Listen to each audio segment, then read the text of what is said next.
اعوذ باللہ من الشیطان الرجیم یا ایہا الذین آمنوا کتب علیکم الصیام کما کتب علی الذین من قبلکم لعلکم تتقون۔ اے ایمان والو، تم پر روزے فرض کر دیے گئے ہیں جیسے تم سے پہلے لوگوں پر بھی کیے گئے تھے، تاکہ تم پرہیزگار بن جاؤ، متقی بن جاؤ، گناہوں سے بچنے والے بن جاؤ۔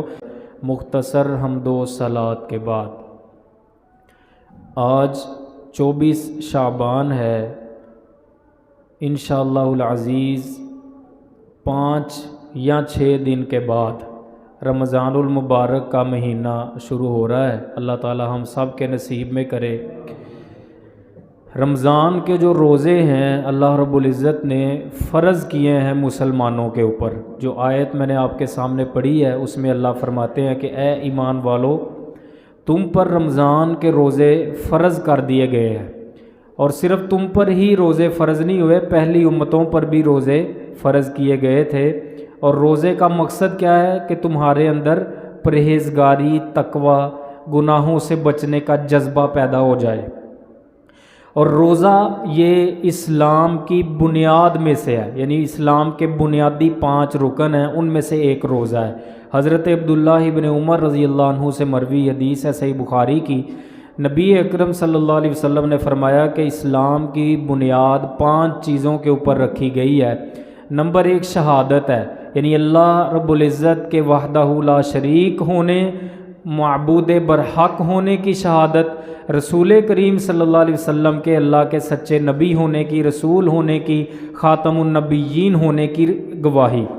دوسرے نمبر پر نماز کی پابندی، تیسرے نمبر پر زکوٰۃ کی ادائیگی، چوتھے نمبر پر حج کرنا، اور 5ویں نمبر پر رمضان کے روزے رکھنا۔ تو یہ 5 بنیادی ارکان ہیں اسلام کے، ان میں سے ایک روزہ ہے۔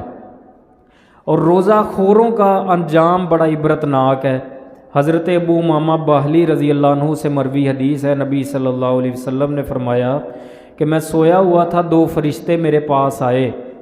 اور انہوں نے مجھے اٹھایا اور مجھے ساتھ لے گئے، اور مجھے ایک سخت مشکل ترین قسم کی چڑھائی والے پہاڑ کے قریب لائے۔ انہوں نے مجھے کہا، محمد صلی اللہ علیہ وسلم اس پہاڑ کے اوپر چڑھیے۔ تو میں نے کہا کہ میں اس پہاڑ پر نہیں چڑھ سکتا، اس کی استطاعت نہیں رکھتا۔ تو انہوں نے کہا ہم آپ کی مدد کریں گے، ہم آپ کے لیے سہولت پیدا کریں گے، آپ چڑھیں۔ یعنی انہوں نے ساتھ مدد کی اور نبی علیہ السلام اس پہاڑ پر چڑھ گئے۔ تو نبی علیہ السلام نے فرمایا جب میں اس پہاڑ کے اوپر چڑھا تو میں نے بڑی شدید آوازیں سنی۔ تو میں نے پوچھا کہ یہ کون ہے، یہ کن آوازیں کیسی ہیں؟ تو انہوں نے مجھے بتایا کہ یہ دوزخیوں کی چیخ و پکار ہے، یہ دوزخی چیخ و پکار کر رہے ہیں، اس کی آوازیں ہیں۔ پھر مجھے وہ مزید آگے ساتھ لے کر چلے۔ نبی کریم صلی اللہ علیہ وسلم فرماتے ہیں کہ ہم کچھ ایسے لوگوں کے پاس پہنچے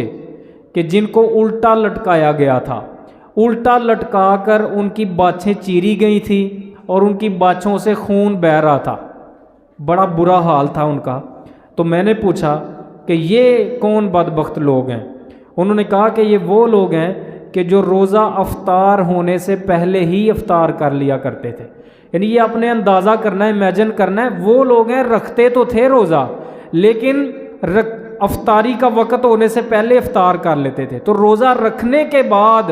افطاری سے پہلے روزہ توڑنے کا جان بوجھ کر انجام یہ ہے، تو اس بندے کا کیا انجام ہوگا کہ جو سرے سے روزہ رکھے ہی نہ صحت ہونے کے باوجود۔ تو یہ بڑا عبرتناک انجام ہے۔ اللہ نے صحت دی ہے، تندرستی دی ہے، جوانی دی ہے، سب کچھ دیا ہے، مال و زر دیا ہے، سب کچھ اللہ تعالیٰ نے نعمتیں دی ہیں۔ اس کے باوجود اللہ کے مقرر کردہ فریضے کو جو ادا نہیں کرے گا تو اس کا انجام بہت برا ہونے والا ہے۔ اس کے برعکس روزہ رکھنے والوں کی بڑی فضیلت ہے۔ حضرت ابو ہریرہ رضی اللہ عنہ فرماتے ہیں نبی کریم صلی اللہ علیہ وسلم نے فرمایا، اللہ تعالیٰ فرماتا ہے، حدیث قدسی ہے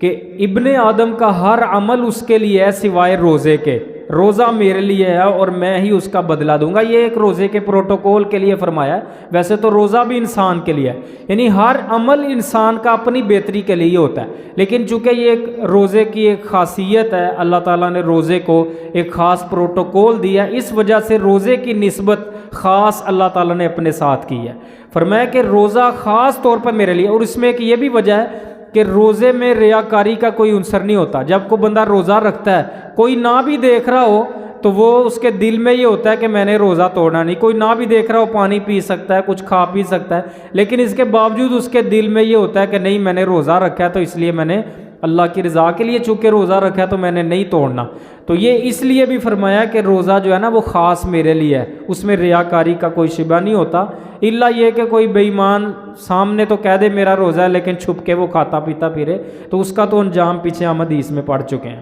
تو فرمایا روزہ خاص میرے لیے، اور پھر اللہ رب العزت فرماتے ہیں کہ روزہ جو ہے یہ ایک ڈھال ہے، روزہ دوزخ سے بچنے کے لیے ایک ڈھال ہے، روزہ گناہوں سے بچنے کے لیے ایک جو ہے وہ ڈھال ہے۔ پھر فرمایا کہ جب تم میں سے کوئی کسی بندے کا روزہ ہو تو وہ کسی قسم کی گندی گفتگو، کسی قسم کی بے حیائی پر مبنی گفتگو نہ کرے، اپنی بیوی سے بھی نہ کرے، کسی قسم کی بے حیائی پر مبنی، فحاشی پر مبنی گفتگو نہ کرے، بے حیائی کا کوئی عمل نہ کرے اس دن جس دن روزہ ہے، اور نہ وہ گالی گلوچ کرے۔ اگر کوئی دوسرا شخص فرمایا کہ اس سے لڑنے کی کوشش کرے یا اسے گالی دے، خود تو نہیں دینی، اگر کوئی دوسرا چڑھائی کرتا ہے، آپ کو گالی دینے کی کوشش کرتا ہے، آپ سے لڑنے کی کوشش کرتا ہے، تو نبی صلی اللہ علیہ وسلم نے فرمایا کہ اسے یہ کہنا چاہیے کہ بھائی میرا روزہ ہے، یعنی میں نہیں لڑوں گا، میں گالی نہیں دوں گا، میرا روزہ ہے، لہٰذا اجتناب کرو لڑنے سے اور گالی دینے سے۔ اور پھر فرمایا کہ قسم ہے اس ذات کی جس کے ہاتھ میں محمد صلی اللہ علیہ وسلم کی جان ہے، روزے دار کے منہ کی بو قیامت کے دن اللہ رب العزت کو کستوری سے زیادہ اہم ہوگی، کستوری سے زیادہ پسندیدہ ہے اللہ کے نزدیک۔ اور نبی علیہ السلام نے فرمایا کہ روزے دار کے لیے دو خوشیاں ہیں بڑی اہم۔ ایک وہ خوشی ہے کہ جب وہ افطاری کرتا ہے تو خوشی محسوس کرتا ہے، سارا دن پیاس کاٹی، بھوک کاٹی، خواہشات سے دور رہا، لیکن جب شام کو روزہ افطار کرتا ہے تو ایک فرحت، خوشی محسوس کرتا ہے۔ اور دوسری خوشی وہ ہے کہ جب قیامت والے دن وہ اپنے رب سے ملے گا تو اپنے روزے کا اجر پا کے خوش ہو جائے گا۔ یعنی یہ دو اہم خوشیاں، ایک افطاری کے وقت اور ایک روزے کا اجر، چونکہ کنفرم نہیں، اللہ نے فرشتوں کو بھی نہیں پتا، یہ جب بندہ روزہ رکھتا ہے تو فرشتے جسٹ ایسے ہی لکھ دیتے ہیں کہ اس نے روزہ رکھا ہے، اجر فرشتوں کو بھی نہیں پتا کہ روزے کا کتنا ہے۔ اور جب کل قیامت والے دن بندہ اللہ سے ملے گا اور اللہ خود اس کا اجر جو ہے وہ اناؤنس فرمائیں گے کہ اس بندے کو اتنا اجر دیا جائے، تو اتنا اجر ہے کہ بندہ اپنے روزے کا اجر دیکھ کر نبی علیہ السلام نے فرمایا کہ کانوں تک خوش ہو جائے گا۔ روزہ انسان کے حق میں کل سفارش بھی کرے گا۔ نبی کریم صلی اللہ علیہ وسلم نے فرمایا کہ روزہ اور قرآن یہ دونوں قیامت والے دن بندے کے حق میں سفارش کریں گے۔ روزہ کہے گا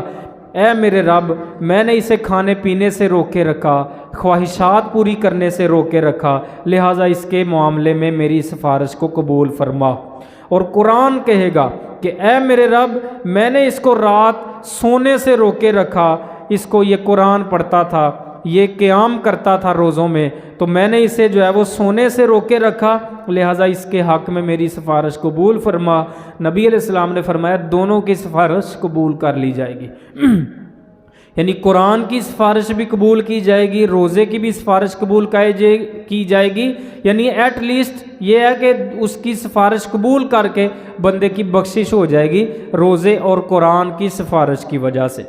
روزے داروں کے لیے خصوصی پروٹوکول بھی ہے، یعنی جنت میں ایک دروازہ جس کا نام باب الریان ہے، بخاری و مسلم کی روایت ہے، نبی کریم صلی اللہ علیہ وسلم نے فرمایا کہ وہ جو دروازہ ہے نا باب الریان، وہ صرف روزے داروں کے لیے اللہ نے خاص کیا ہے۔ ایک خصوصی پروٹوکول ہے کہ اس دروازے سے صرف وہی لوگ جنت میں داخل ہوں گے جو روزے دار تھے، روزے داروں کے سوا کوئی بھی اس دروازے سے جو ہے وہ داخل نہیں ہوگا۔ تو رمضان کے آنے سے پہلے اختصار کے ساتھ موٹے موٹے جو رمضان کے ضروری مسائل ہیں ان پر ہم جو ہے وہ ان کا دور کریں گے، ان پر نظر ڈالیں گے۔ سب سے پہلے چاند دیکھنے کے مسائل ہوتے ہیں، تو نبی علیہ السلام کی یہ تعلیم ہے، بخاری اور مسلم کی روایت ہے کہ عبداللہ ابن عمر راوی ہیں، نبی علیہ السلام نے فرمایا چاند دیکھ کر ہی روزے رکھنے شروع کرو اور چاند دیکھ کر ہی روزے جو ہے وہ ختم کرو۔ اگر کسی مجبوری کی وجہ سے چاند نہ دیکھ پاؤ، جیسے بادل ہو جاتے ہیں یا کسی وجہ سے چاند نظر نہ آئے،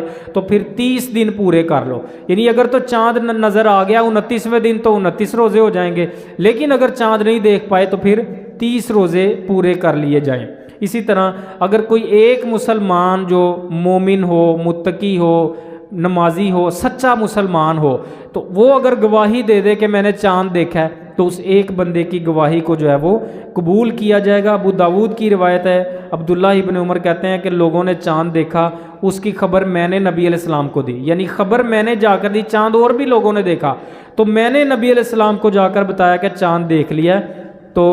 نبی کریم صلی اللہ علیہ وسلم کو جب انہوں نے بتایا تو آپ علیہ السلام نے روزہ رکھنے کا جو ہے وہ حکم دے دیا، یعنی ان کی گواہی کا اعتبار کرتے ہوئے نبی علیہ السلام نے آرڈر جاری کر دیا کہ روزہ صبح کو جو ہے وہ رکھا جائے۔ رمضان کی پہلی تاریخ کا چاند بعض اوقات ایسا بھی ہوتا ہے کہ ذرا موٹا نظر آتا ہے، یعنی یہ پیچھے بھی ایک مسئلہ اٹھا تھا، تو یہ حدیث کے مطابق بھی ہے۔ حضرت ابو البختری رضی اللہ عنہ کہتے ہیں کہ ہم عمرے کے لیے نکلے، جب ہم بطن نخلا مقام پر پہنچے تو وہاں ہم نے چاند دیکھا۔ بعض لوگوں نے کہا یہ تیسری رات کا چاند ہے، بعض نے کہا یہ دوسری رات کا چاند، ذرا یعنی عام روٹین سے، عام مہینوں سے تھوڑا سا ذرا وہ موٹا تھا۔ تو بعض نے کہا یہ تیسری رات کا چاند ہے، بعض نے کہا دوسری کا۔ کہتے ہیں ہم عبداللہ ابن عباس سے ملے، ہم نے انہیں بتایا کہ ہم نے چاند دیکھا ہے، بعض کہہ رہے ہیں تیسری کا ہے، بعض کہہ رہے تھے یہ دوسری رات کا چاند ہے۔ تو عبداللہ ابن عباس نے کہا کہ کون سی رات تھی، مجھے دن بتاؤ کہ کس دن تم نے دیکھا تھا۔ انہوں نے کہا فلاں رات ہم نے چاند دیکھا۔ تو عبداللہ ابن عباس نے فرمایا کہ وہ پہلی رات کا ہی چاند تھا جو تم نے دیکھا ہے۔ نبی علیہ السلام کا فرمان ہے، صحیح مسلم کے حدیث انہوں نے ساتھ بتائی کہ پیارے نبی نے یہ فرمایا ہے ان اللہ مدہ للرؤیا،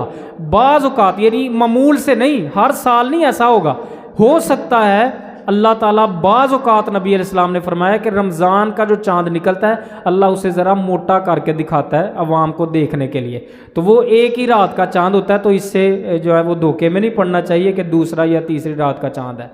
چاند دیکھنے پر نبی علیہ السلام کی تعلیم اور نبی علیہ السلام کا طریقہ یہ ہے کہ مسنون دعا پڑھی جائے۔ جب نبی علیہ السلام چاند دیکھتے تھے تو یہ دعا پڑھتے تھے، اللہم اہللہ علینا بالیمن والایمان والسلامت والاسلام ربی و ربک اللہ، اے اللہ اس چاند کو ہم پر برکت والا، ایمان والا، سلامتی اور اسلام والا بنا کر طلوع فرما۔ اور پھر چاند کی طرف آپ مخاطب ہو کر کہتے تھے کہ اے چاند تیرا اور میرا رب اللہ ہے، یعنی میرا بھی خالق اور مالک اور رب اللہ ہے، تیرا بھی خالق اور مالک اور رب اللہ ہے۔ تو یہ دعا پڑھی جائے چاند کو دیکھنے کے بعد۔ اگر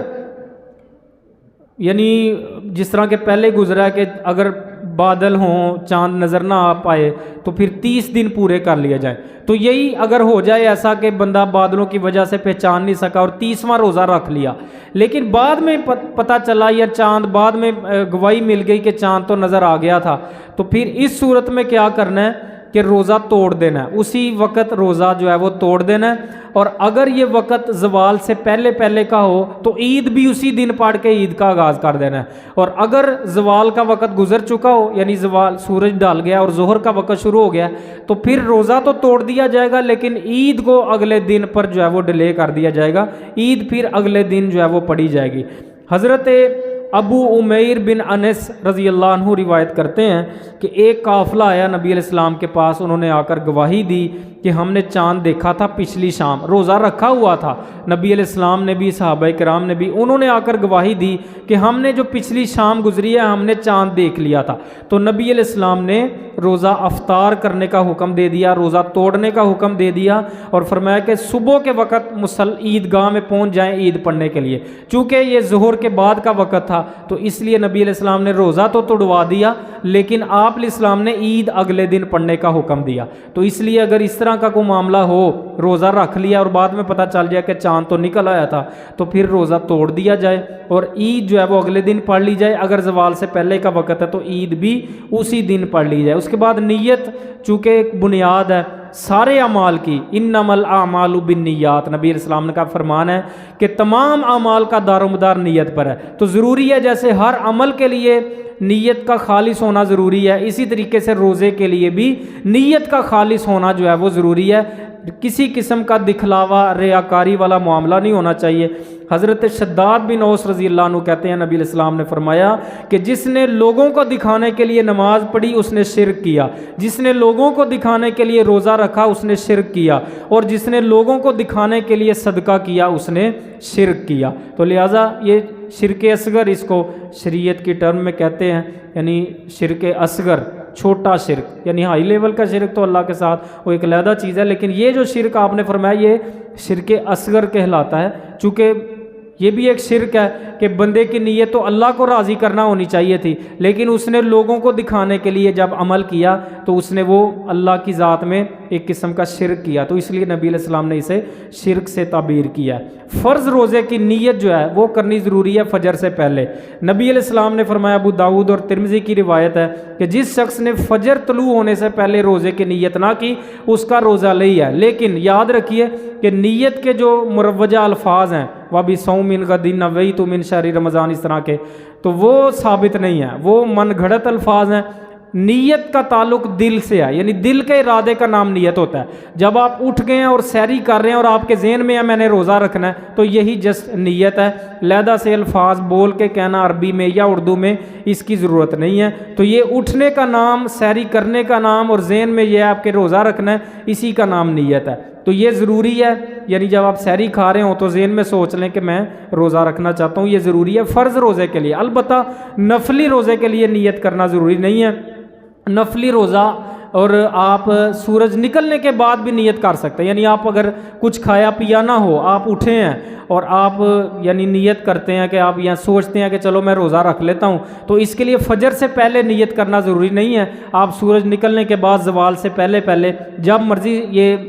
فیصلہ کر سکتے ہیں کہ میں نے نفلی روزہ رکھنا ہے۔ حضرت عائشہ رضی اللہ عنہ کی حدیث ہے اس حوالے سے، نبی علیہ السلام میرے پاس داخل ہوئے، صحیح مسلم کی روایت ہے، ایک دن تو ہمارے پاس کچھ بھی کھانے کو نہیں تھا، تو آپ علیہ السلام نے فرمایا کہ چلو پھر میں روزہ رکھ لیتا ہوں، یعنی دن چڑھا ہوا ہے، سورج نکلا ہوا ہے، آپ نے پوچھا کچھ کھانے کو ہے، فرمایا نہیں، تو آپ نے فرمایا چلو پھر میں روزہ رکھ لیتا ہوں۔ تو اس سے ثابت ہوا کہ دن چڑھے بھی نفلی روزہ جو ہے وہ رکھا جا سکتا ہے، البتہ کھایا پیا کچھ نہ ہو۔ پھر آپ ایک اور دن فرماتی ہیں آئے، آپ نے پوچھا، ہم نے کہا اللہ کے رسول ہمارے پاس نا حلوہ آیا ہوا ہے، میٹھی چیز آئی ہوئی ہے ہمسایوں کی طرف سے،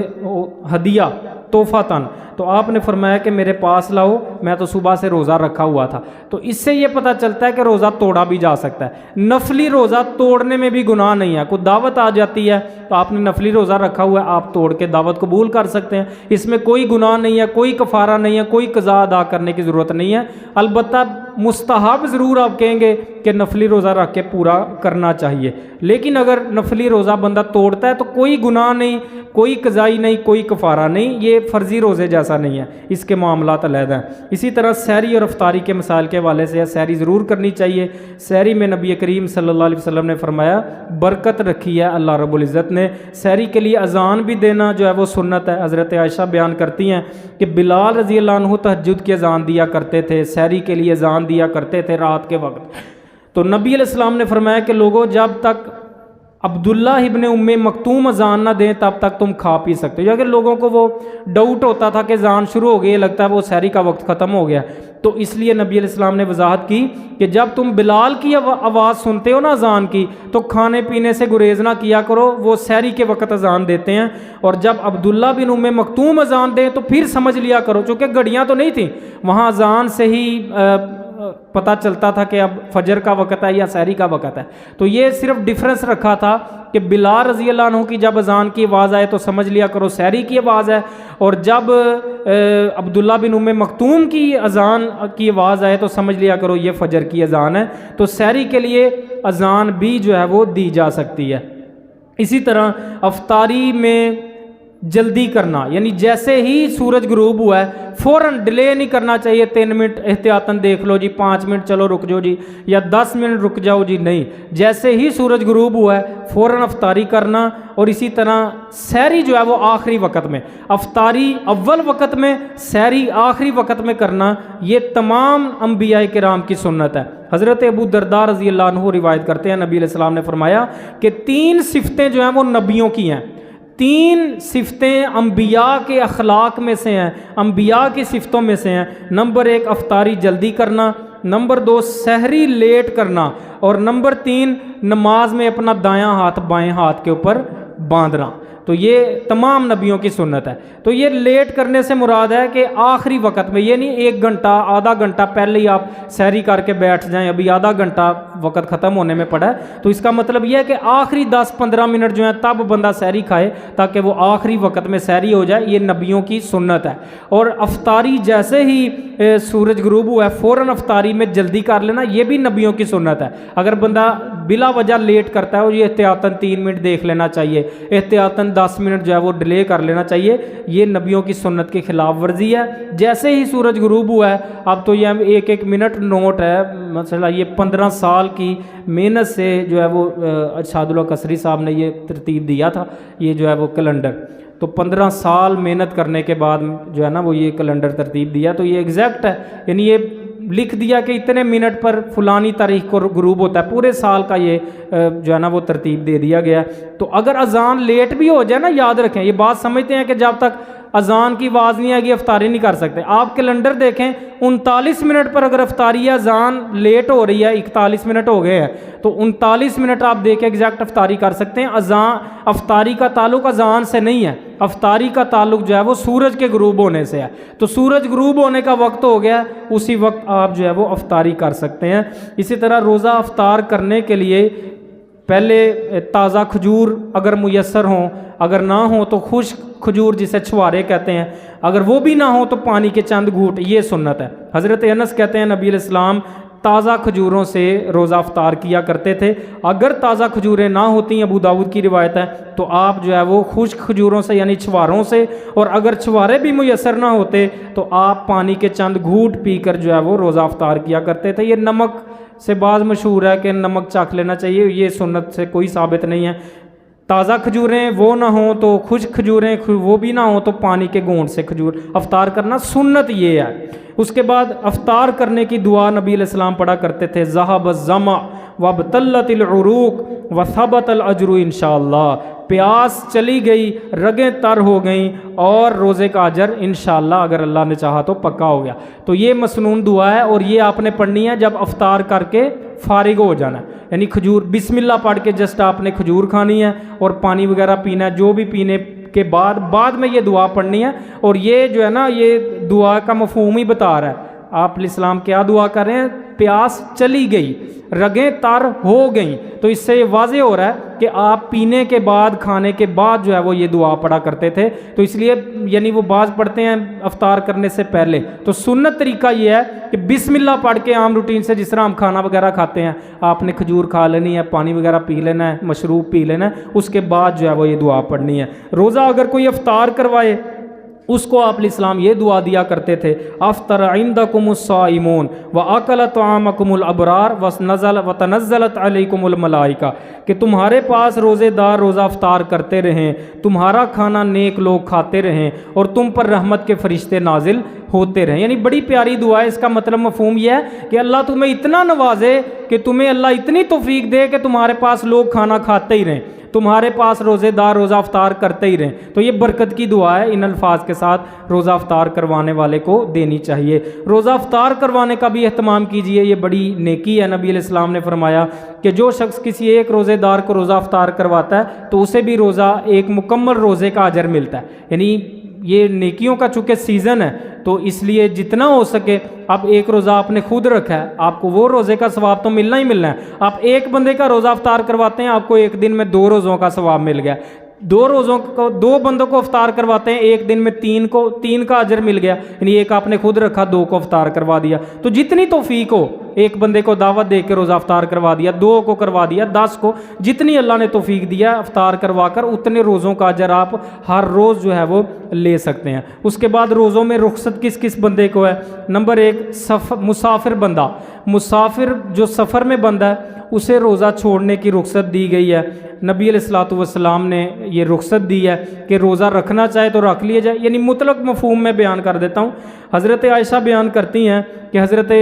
حمزہ بن عمر اسلمی رضی اللہ عنہ یہ بڑے کثرت سے روزہ رکھنے والے تھے۔ انہوں نے پوچھا تھا نبی علیہ السلام سے، اللہ کے رسول کیا سفر میں روزہ رکھ سکتا ہوں؟ آپ نے فرمایا تمہاری مرضی ہے، اگر چاہو تو رکھ لو، اگر نہ چاہو تو نہ رکھو۔ اور حضرت ابو سعید خدری رضی اللہ عنہ سے مروی دوسری حدیث ہے، وہ کہتے ہیں کہ رمضان کا 17واں روزہ تھا، ہم نبی علیہ السلام کے ساتھ جہاد پر نکلے تھے اور غزوے کے دوران بعض نے ہم میں سے روزہ رکھا تھا، بعض نے نہیں تھا رکھا، تو جنہوں نے رکھا تھا انہوں نے نہ رکھنے والوں پر کوئی اعتراض نہیں کیا، اور جنہوں نے نہیں رکھا تھا انہوں نے رکھنے والوں پر کوئی اعتراض نہیں کیا۔ تو اس لیے اگر رکھ لیں اپنی مرضی ہے پھر بھی ٹھیک ہے، نہ رکھیں پھر بھی ٹھیک ہے، لیکن اگر مشقت کا خدشہ ہو تو ایسی صورت میں نبی علیہ السلام نے نہ رکھنے کی تلقین کی ہے۔ ایک شخص تھا جس نے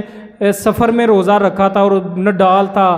برے حال تھے اس کے اوپر لوگ سایہ کر رہے تھے، اس کو تسلیاں دے رہے تھے، صبر کرو یہ وہ، تو نبی علیہ السلام نے دیکھا کہ یہ کیا معاملہ ہے، آپ نے پوچھا کیا ہوا اس کو؟ فرمایا اللہ کے رسول اس نے روزہ رکھا۔ تو وہاں پر نبی علیہ السلام نے فرمایا کہ سفر میں روزہ رکھنا کوئی نیکی نہیں ہے، یعنی یہ غصے کے عالم میں فرمایا تھا، یہ نہیں ہے کہ رکھ ہی نہیں سکتا، جیسا کہ دیگر روایات سے ثابت ہے کہ رکھنے کی بھی آپ نے گنجائش دی ہے اور نہ رکھنے کی بھی، دونوں طرح کی بندے کی اپنی مرضی ہے، اگر رکھنا چاہے رکھ لے، نہ رکھنا چاہے نہ رکھے۔ ایسی صورت میں آپ نے یہ غصے کا اظہار کیا کہ تمہیں پتہ جو ہے کہ نڈال ہو جانا سفر میں، تو پھر تم جو ہے وہ روزہ نہ رکھو۔ وہاں پر آپ نے فرمایا کہ سفر میں روزہ رکھنا کوئی نیکی نہیں ہے۔ دودھ پلانے والی بچے کو عورت ہے، بچہ پیدا ہوا ہے تو اس کو دودھ پلانے والی مرضیہ عورت اسے کہتے ہیں، اسے بھی روزہ چھوڑنے کی رخصت ہے۔ حاملہ عورت جس کے پیٹ میں بچہ ہے، ابھی بچے کی پیدائش نہیں ہوئی، اسے بھی روزہ چھوڑنے کی رخصت ہے۔ اور اسی طرح مسافر تو وہ پہلے بھی آ گیا، اس میں وہ حدیث ہے، نبی علیہ السلام نے فرمایا کہ اللہ تعالیٰ نے مسافر کو روزے کی رخصت دی ہے اور آدھی نماز کی، یعنی نماز قصر ہو جاتی ہے سفر میں، اور روزے کی رخصت دی ہے، یعنی چھوڑ کے بعد میں گنتی پوری کر لے۔ اور نبی علیہ السلام نے فرمایا کہ حاملہ عورت اور دودھ پلانے والی عورت کو اللہ نے روزے کی رخصت دی ہے، یعنی وہ روزہ چھوڑ لے، اگر گنجائش ہو اگلے رمضان سے پہلے تو جو ہے وہ قضائی دے لے بعد میں، اگر مطلب اگلا رمضان بھی آ جاتا ہے اور پھر ایسے روٹین ہی چل گئی ہے تو وہ رکھ ہی نہیں پاتی، تو پھر وہ فدیہ ادا کر سکتی ہے، روزہ نہ رکھے۔ اسی طرح بڑھاپا ایسا